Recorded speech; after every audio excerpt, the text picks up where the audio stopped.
গ্রহণযোগ্য তদন্ত কমিশন ও স্বতন্ত্র ট্রাইব্যুনাল গঠন করে জুলাই গণহত্যাকাণ্ডে বিচার করতে হবে। দেশের ইসলামপন্থী রাজনৈতিক দলগুলোর মধ্যে অন্যতম একটি নাম ইসলামী আন্দোলন বাংলাদেশ, যেটি সাধারণ জনগণের কাছে চরমোনাই পীরের দল হিসেবে অধিক পরিচিত।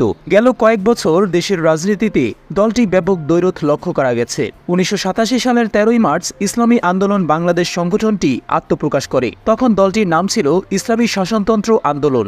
বাংলাদেশ ইসলামী শাসনতন্ত্র প্রতিষ্ঠা করার লক্ষ্য নিয়ে সংগঠনটি যাত্রা শুরু করে। শুরুতে ধর্মীয় দল হিসেবে কাজ শুরু করলেও পরবর্তীতে চরমোনাই পীর সৈয়দ ফজলুল করিমের নেতৃত্বে দলটি রাজনৈতিক সংগঠনে পরিণত হয়। 2008 সালে নিবন্ধন জটিলতার কারণে ইসলামী শাসনতন্ত্র আন্দোলনের নাম বদলে ইসলামী আন্দোলন বাংলাদেশ রাখা হয়। নির্বাচনী প্রতীক হিসেবে তারা হাত পাখা মার্কা বেছে নেয়। বর্তমানে ইসলামী আন্দোলন বাংলাদেশের আমিরের দায়িত্ব পালন করছেন সৈয়দ রেজাউল করিম, যিনি পীর সাহেব চরমোনাই হিসেবেই অধিক প্রসিদ্ধ।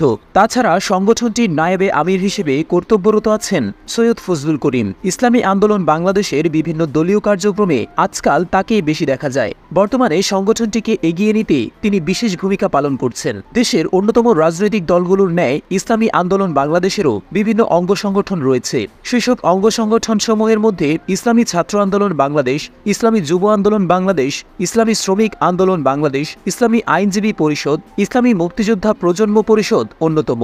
দেশের বিভিন্ন জাতীয় ইস্যুতে সরব ভূমিকা পালন করে আসছে ইসলামী আন্দোলন বাংলাদেশ। 1988 সালে ইরানের যাত্রীবাহী বিমানে মার্কিন ক্ষেপণাস্ত্র হামলায় 290 জন ইরানি নাগরিক নিহতের ঘটনায় প্রতিবাদ জানিয়ে ঢাকায় বিশাল এক বিক্ষোভ কর্মসূচি পালন করে দলটি। 1990 সালে কাশ্মীরে মুসলিমদের উপর ভারত সরকারের নিপীড়নের প্রতিবাদে তারা বিক্ষোভে ফেটে পড়ে। একই বছর এরশাদ বিরোধী আন্দোলনেও মুখ্য ভূমিকা পালন করেছিল ইসলামী আন্দোলন বাংলাদেশ।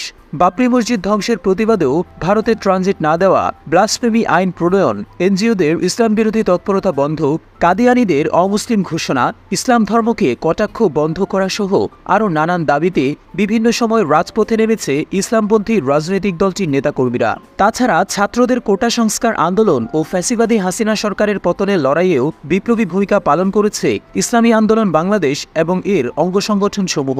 তবে রাজপথে দাপট দেখালেও নির্বাচনের মাঠে তেমন একটা মুনশিয়ানা দেখাতে পারেনি তারা।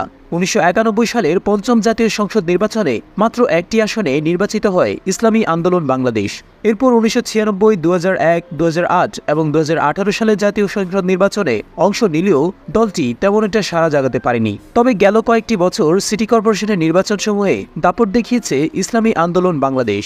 2015 সালে ঢাকার দুটি সিটি কর্পোরেশনের নির্বাচন এবং 2016 সালে নারায়ণগঞ্জ ও খুলনা সিটি কর্পোরেশনের নির্বাচনে ভোটের দিক দিয়ে তারা তৃতীয় স্থানে ছিল। 2018 সালে গাজীপুর, রাজশাহী, সিলেট ও বরিশাল সিটি কর্পোরেশন নির্বাচনে আওয়ামী লীগ ব্যাপক কারচুপি সত্ত্বেও তৃতীয় স্থান দখল করে ইসলামী আন্দোলন বাংলাদেশের প্রার্থীরা। তবে রাজনীতির পাশাপাশি দাওয়া, জনগণের ঐক্য, মানবতার সেবা, অর্থনৈতিক মুক্তি, ইসলামী সংস্কৃতির বিকাশ সহ আরও বিভিন্ন সেক্টরে নিরলসভাবে কাজ করে চলেছে ইসলামী আন্দোলন বাংলাদেশের কর্মীরা। তবে দেশের সাধারণ মানুষের আস্থা ও সমর্থন অর্জন করতে পারলে ইসলামপন্থী এই রাজনৈতিক দলটি আরও বহুদূর এগিয়ে যাবে। ভিডিওটি ভালো লাগলে আমাদের ইউটিউব চ্যানেলটিকে সাবস্ক্রাইব করে পাশেই থাকুন।